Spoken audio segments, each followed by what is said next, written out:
श्रम मंत्री अर्जुन सिंह की तत्परता रंग लाई। 3 जुलाई से खुलेगी नैहाटी जूट मिल, 2500 श्रमिकों को मिलेगा रोजगार। पश्चिम बंगाल के औद्योगिक क्षेत्र के लिए एक बड़ी और राहत भरी खबर है। राज्य के श्रम व परिवहन मंत्री की सक्रिय तत्परता के बाद आखिरकार बंद पड़ी नैहाटी जूट मिल दोबारा खुलने जा रही है। आगामी 3 जुलाई से मिल में कामकाज फिर से सुचारू रूप से शुरू हो जाएगा, जिससे बेरोजगार हो चुके हजारों श्रमिकों के घरों में एक बार फिर खुशियां लौट आएंगी। लगभग 2500 श्रमिक हो गए थे बेरोजगार। जी हां, गौरतलब है कि इसी महीने की 6 तारीख को प्रबंधन और कुछ आंतरिक समस्याओं के कारण नैहाटी जूट मिल में कामकाज ठप हो गया था।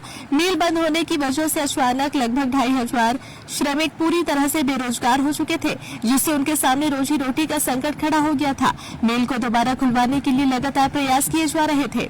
इस गतिरोध को दूर करने के लिए सोमवार को कोलकाता के न्यू सेक्रेटरिएट भवन में पश्चिम बंगाल सरकार के श्रम विभाग की ओर से एक महत्वपूर्ण संयुक्त बैठक बुलाई गई। राज्य के माननीय श्रम मंत्री अर्जुन सिंह के नेतृत्व और माननीय राज्य मंत्री भास्कर भट्टाचार्य की उपस्थिति में हुई इस उच्च स्तरीय बैठक में जूट मिल के मालिक पक्ष यानी प्रबंधन और कार्यरत श्रमिक यूनियनों के प्रतिनिधि शामिल हुए। 3 जुलाई से गूंजेगी मिल के सायरन की आवाज। जी हां, बैठक में मिल को दोबारा चालू करने से जुड़े तमाम मुद्दों पर विस्तार से चर्चा की गई।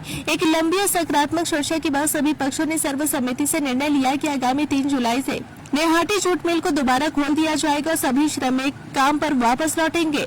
माननीय श्रम मंत्री के सीधे हस्तक्षेप और प्रयास से बंद पड़ी जूट मिलों के एक कर दोबारा खुलने से पूरे औद्योगिक अंचल के श्रमिकों और उनके परिवारों में खुशी की लहर दौड़ गई है।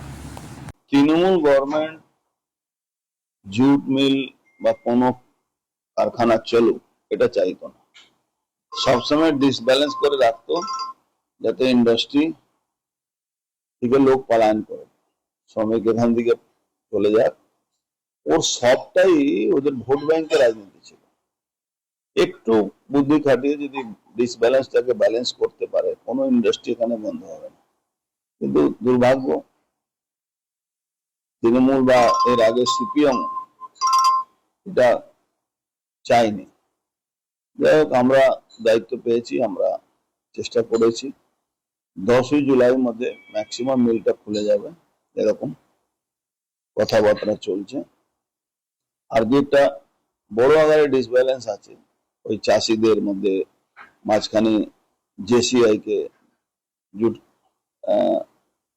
যারা পারচেজ করেন তাদেরকে এদের মধ্যে নিয়ে এসে আমাদের একটা ব্যালেন্স করতে হবে। এই ব্যালেন্স যদি হয়ে যায় তাহলে আমার মনে হচ্ছে ইন্ডাস্ট্রি কোনোদিন, পাট চাষিরা তো চাষ করে না, পাট চাষিরা যেভাবে ওই মাঝখানে আমাদের দেখেছেন আপনি, আমাদের যে বাজেট পেশ হয়েছে সেখানে কিষাণ ক্রেডিট কার্ডের কথা বলা। এই যদি কিষাণ ক্রেডিট কার্ড যদি থাকে তাদের কাছে, তারা তো ফরিয়াদের কাছ থেকে, দালালদের কাছ থেকে পয়সা নিতে হবে না, তারা তো সরকারিভাবে মিনিমাম ব্যাংক ইন্টারেস্টে তারা ওই সুযোগ সুবিধাটা পাবে। কিন্তু দুর্ভাগ্য তৃণমূল সরকার এটা করেনি, তার আগে সিপিএমও করেনি। জুট ইন্ডাস্ট্রি অবস্থা তো সিপিএম আমল থেকে খারাপ হতে হতে তৃণমূল আরো শেষ। প্রায় 18টা জুট মিল বন্ধ ছিল, যেখান থেকে 3টা অলরেডি খুলে যাচ্ছে, আর নেক্সট উইকের মধ্যে আরো অনেকটা খুলে যাবে। अगर आप अपने बिजनेस, शॉप, कंपनी या सर्विस को ज्यादा कस्टमर तक पहुंचाना चाहते हैं एडवर्टीजमेंट के जरिए, तो आप न्यूज टैग इंडिया और हालाते बंगाल से कांटेक्ट करें। फोन नंबर 9831060581 या फिर 8240148182 पर कॉल करें।